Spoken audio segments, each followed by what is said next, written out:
دیکھیں جی، آج شوال المکرم کی 5 تاریخ ہے 1440 ہجری۔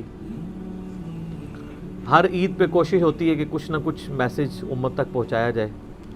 تازہ تازہ رمضان المبارک کا مہینہ گزرا ہے اور عبادت کی وجہ سے دل بھی پسیچے ہوتے ہیں، بات سمجھ بھی آ جاتی ہے۔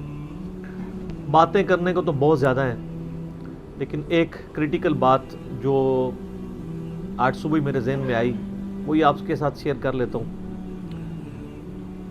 قرآن حکیم میں ایک آیت ہے، سورہ الاعراف کی آیت نمبر 179۔ یہ قرآن حکیم میں چند سخت ترین آیات میں سے ہے، اور اس میں اللہ تعالیٰ کی طرف سے ایک بہت بڑا یونیورسل ٹروتھ اور بڑی ہی ایک ڈینجرس خبر انسانیت تک پہنچائی گئی ہے۔ اعوذ باللہ من الشیطان الرجیم، بسم اللہ الرحمن الرحیم۔ وَلَقَدْ ذَرَأْنَا لِجَهَنَّمَ كَثِيرًا مِنَ الْجِنِّ وَالْإِنسِ، اور بے شک جنوں اور انسانوں کی اکثریت ہم نے پیدا ہی دوزخ کے لیے کی ہے۔ اللہم اجرنا من النار، آمین۔ لیکن یہ اللہ نے کوئی ظلم نہیں کیا، بلکہ اللہ تبارک و تعالیٰ نے اس کی ریزن بھی بتائی ہے۔ یہ اللہ کا ایکسپرٹ اوپینین ہے کہ یہ جو انسانیت اور جنات یہاں پہ آباد ہوئے ہیں، ان میں سے الٹیمیٹلی اکثریت دوزخ میں ہی جائے گی۔ بڑے کم لوگ ہوں گے جو جنت میں جانے میں کامیاب ہوں گے، جو سورۃ العصر میں بھی آیا، والعصر ان الانسان لفی خسر۔ زمانہ گواہ ہے اس بات پہ کہ ساری انسانیت گھاٹے میں ہے، سوائے ان لوگوں کے جو ایمان لے آئے، نیک اعمال کیے اور نیکی کی تلقین کرتے رہے اور صبر کی تلقین کرتے رہے۔ اس کے علاوہ پوری کی پوری انسانیت گھاٹے میں ہے۔ اور دیکھ لیں، زمانہ گواہ ہے کہ حضرت نوح علیہ السلام کے مخالفین تباہ و برباد کر دیے گئے، صرف 78 لوگ جو ہیں وہ کامیاب ہوئے۔ حضرت لوط علیہ السلام کی 2 بیٹیاں ان کے ساتھ بچائی گئیں، ان کی اپنی بیوی بھی، اور پوری قوم تباہ کر دی گئی۔ پوری انسانیت گھاٹے میں چلتی آ رہی ہے، سوائے ان لوگوں کے کہ جو ایمان لے آئیں گے، نیک اعمال اختیار کریں گے اور حق بات کی تلقین کریں گے اور صبر کی۔ یہاں پہ سورہ الاعراف کی آیت نمبر 179 میں ہے کہ بے شک جنوں اور انسانوں کی اکثریت پیدا ہی دوزخ کے لیے ہوئی ہے۔ بولے اعوذ باللہ تعالی۔ لہم قلوب لا یفقہون بہا، ان کو ہم نے دل دیے تھے، عقل دی تھی، لیکن وہ اس سے سوچتے ہی نہیں ہیں۔ وَلَهُمْ أَعْيُنٌ لَا يُبْصِرُونَ بِهَا، ان کو ہم نے آنکھیں دی تھیں لیکن آنکھوں سے دیکھنے کا سا دیکھنا نہیں دیکھتے، عبرت نہیں پکڑتے۔ وَلَهُمْ آذَانٌ لَا يَسْمَعُونَ بِهَا، اور ان کو ہم نے کان دیے تھے لیکن سننے والا سننا سنتے ہی نہیں ہے۔ أُولَئِكَ كَالْأَنْعَامِ بَلْ هُمْ أَضَلُّ، ایسے لوگ چوپایوں کی مانند ہیں بلکہ ان سے بھی بدتر ہیں، جو اپنی عقل، آنکھیں اور کان استعمال کر کے حق بات تک پہنچنے کی کوشش نہیں کرتے۔ اولئک هم الغافلون، ایسے ہی لوگ ہیں جو اصل میں غافل ہیں۔ تو اللہ تعالیٰ نے یہ یعنی اس میں ایک غیبی خبر دے دی ہے کہ الٹیمیٹلی یہ ہونے والا ہے۔ مطلب کیا کہ اب جس نے تیاری کرنی ہے وہ خود تیاری کر لے۔ اس کو میں ایک مثال سے سمجھاتا ہوں کہ اس وقت تقریباً یہاں پہ 80 کے قریب لوگ بیٹھے ہیں، اور میں یہ کہوں کہ میں ایک گولی چلاؤں گا جس کو بھی لگ جائے، تو ہم میں سے کیا ہر شخص یہ سوچے گا کہ یار ایک ہی گولی ہے، 80 بندے ہیں، کسی اور کو ہی لگے گی، ضروری ہے مجھے ہی لگنی ہے؟ ایسا تو کوئی نہیں سوچے گا، سب دڑکی لگا دیں گے۔ لیکن آخرت کا معاملہ کیا ہے؟ بخاری اور مسلم دونوں کی حدیث ہے، متفق علیہ، کہ آدم علیہ السلام کو حکم ہوگا کہ جنتیوں اور دوزخیوں کو الگ کرو۔ حضرت آدم علیہ السلام پوچھیں گے کہ اے اللہ کتنے جنتی اور کتنے دوزخی؟ تو اللہ تعالیٰ فرمائے گا ہر 1000 میں 999 دوزخی اور صرف 1 جنتی۔ تو یہاں اگر 1000 بندہ اور میں کہوں ایک گولی چلے گی، ہر بندہ بھاگنے کی کوشش کرے گا۔ لیکن آخرت کے بارے میں یہ حال ہے کہ ہر ایک بندہ یہ امید لگائے ہوا ہے کہ وہ جو ایک بچے گا نا وہ میں ہوں گا۔ اور ادھر 1000 بندے کے اوپر ایک گولی چلائی جائے تو 1000 کا 1000 سوچے گا جو ایک پھٹکے گا وہ میں ہوں گا۔ بالکل 180 ڈگری سوچ ہے۔ یا اس کو یوں سمجھے کہ میں کہوں کہ ایک گولی چلاؤں گا، 999 بچ جائیں گے، ایک کوئی لگے گی، کوئی نہیں کہے گا یار 999 بچنے ہیں تو چلو ایک میں بھی ان میں بچنے والوں میں ہوں گا، کہے گا نا کدھر میں ہی نہ پھنس جاؤں۔ اور آخرت میں تو معاملہ بالکل الٹ ہے، بہت کریٹیکل ایشو ہے۔ انسان کو اپنی آخرت کی فکر کرنی چاہیے، اللہ کو سیریس لینا چاہیے. جو لوگ دنیا میں اللہ کو سیریس لیتے ہیں وہی اپنی اصلاح کر لیتے ہیں، ورنہ اللہ تو بے پرواہ ہے. یقین کریں، پوری کی پوری انسانیت دوزخ میں چلی جائے اللہ کو کوئی پرواہ نہیں ہے، پوری کی پوری انسانیت جنت میں چلی جائے اللہ کو کوئی پرواہ نہیں ہے. اور یہ جو اکثر لوگ مثالیں دیتے ہیں کہ جی دیکھیں کوئی ماں اپنے بچے کو کیسے دوزخ میں پھینک سکتی ہے، تو اللہ تعالیٰ تو ماں سے بھی بڑھ کے محبت کرتا ہے، وہ کیسے پھینکے گا؟ بھائی اس لیے پھینکے گا کہ اللہ تعالیٰ کے وہ احساسات نہیں ہیں جو ایک ماں کے ہوتے ہیں. ماں تو اپنی نفسانی خواہش یا محبت کی وجہ سے مغلوب ہو جاتی ہے، لیکن اللہ مغلوب نہیں ہوتا. اللہ تعالیٰ کیا فرعون سے اس کی ماں سے بڑھ کے محبت کرتا ہے جو اس کا باغی ہے؟ یہ محبت تو ان لوگوں کے لیے جو اس کے تابع فرمان ہو. جو اللہ کے دشمن ہیں ان کے بارے میں تو اللہ تعالیٰ فرماتا ہے انا من المجرمین منتقمون، ہم مجرموں سے انتقام لے کے چھوڑیں گے. ان کے لیے یہ معاملہ نہیں ہے. ہمیں تو یہ بتایا گیا ہے اللہ تعالیٰ ایک بوڑھی نانی اماں ہے جس نے یہ ایک نعوذ باللہ ایک سسٹم چلایا ہوا ہے، اینڈ پہ سب کچھ چھوڑ دے گا. نہ، اگر یہ بات ہوتی تو انبیاء کرام علیہ السلام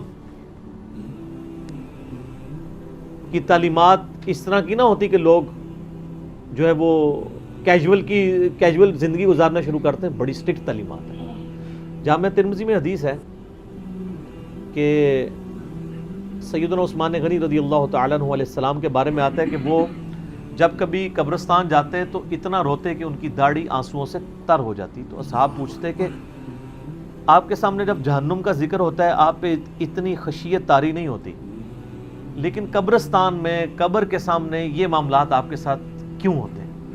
تو انہوں نے کہا کہ میں نے نبی علیہ السلام سے خود سنا تھا کہ قبر آخرت کی منزلوں میں سے پہلی منزل ہے، جس کی یہ منزل پھنس گئی اس کی اگلی منازل مشکل ہو جائیں گی، اور جس کی یہ منزل آسان ہوئی اس کی اگلی منازل آسان ہوتی چلی جائے گی. یہ وہ شخص کہہ رہا ہے جسے 3 دفعہ جنت کی بشارت ملی ہوئی ہے. ہمارے پاس کوئی جنت کا ٹکٹ نہیں ہے اور ہماری بے پرواہی اپنے عروج کے اوپر ہے. اسی کو پنجابی میں کہا جاتا ہے نا، عقل نہ ہوئے تے موجیں ہی موجاں، عقل ہوئے تے سوچیں ہی سوچاں. جسے عقل نہیں ہوگی وہ موجیں مارے گا کیونکہ اسے پتہ نہیں ہے نا، لیکن جسے عقل ہوگی وہ سوچے گا کہ یار یہ معاملہ تو بڑا خطرناک ہونے والا ہے. صحیح بخاری میں حدیث ہے، نبی علیہ السلام نے فرمایا آپ ایک جگہ سے گزرے، کچھ اصحاب آپس میں یعنی ہنسی مذاق کرتے ہوئے ہنس رہے تھے، تو آپ کھڑے ہو گئے. آپ نے فرمایا جو کچھ میں جانتا ہوں نا اگر تم جان لیتے تو بہت کم ہنستے، زیادہ رویا کرتے.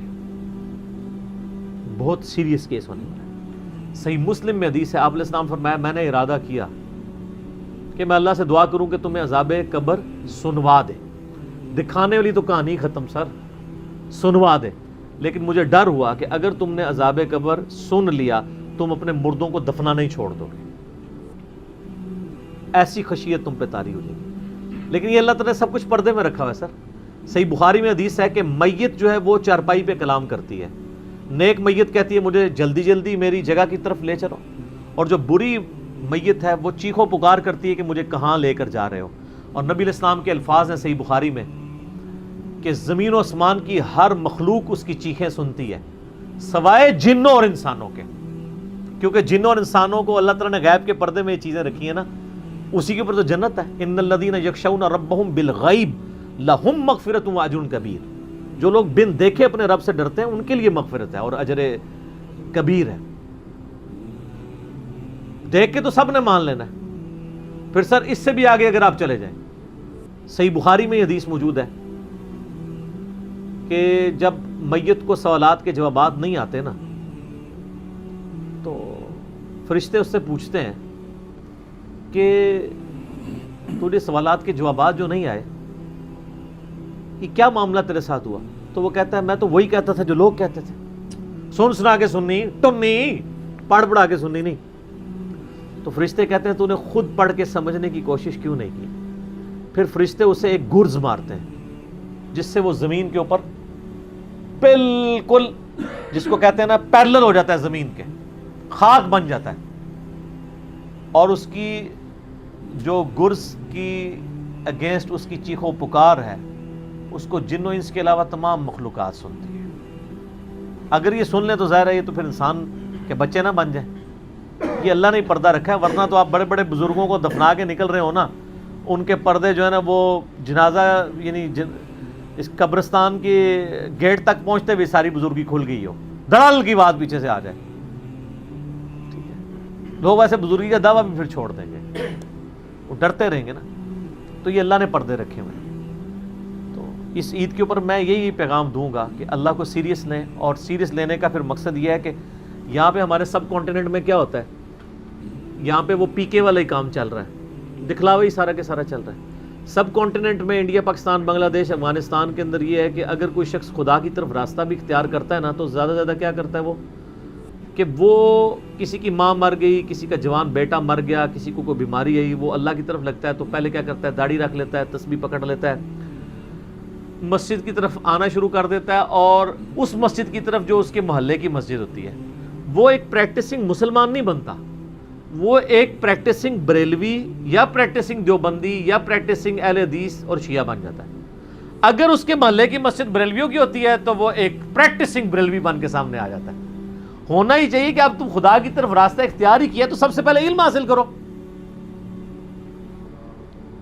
انما یخشی اللہ من عبادہ العلماء، اللہ کی خشیت تو اہل علم کو ہے. علم نہیں حاصل کرتے، جو جدھر لگے نا اسی طرف چل پڑتا ہے. ہونا تو چاہیے کہ آپ پہلے ہی دیکھیں کہ میں قرآن و سنت کا علم حاصل کروں، میں دیکھوں کہ یار کون سے نظریات درست ہیں، کن چیزوں کے اوپر اللہ تعالیٰ نے پکڑ کرنی ہے، کن چیزوں کے اوپر اللہ تعالیٰ نے فرائض میرے اوپر لگائے. وہ کوئی بھی علم نہیں حاصل کرتا، کوئی جدھر لگا ہے ادھر. ہمارے محلے میں نے بتایا کہ ایک پوری فیملی قادیانی ہو گئی تھی، یہ میری پیدائش سے پہلے کی بات ہے.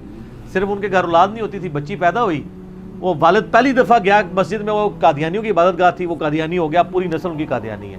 یہ ہماری ٹوٹل تحقیقات ہیں.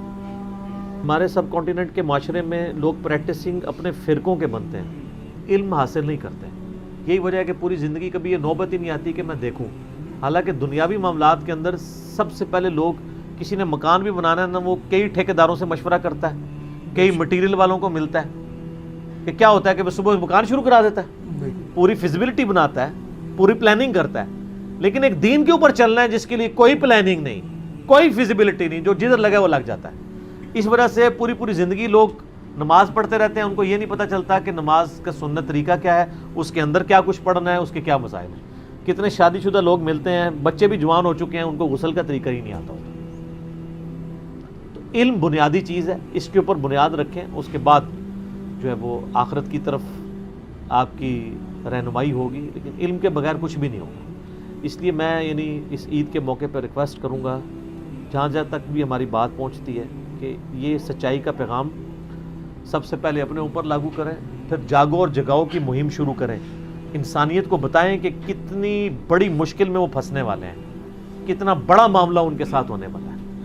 اور یہ اتنا بڑا معاملہ ہے کہ یہ تو چوکوں پہ کھڑے ہو کے اور بڑی بلڈنگز کی چھتوں پہ کھڑے ہو کے اسپیکر فٹ کر کے لوگوں کو یہ بتانے کی ضرورت ہے.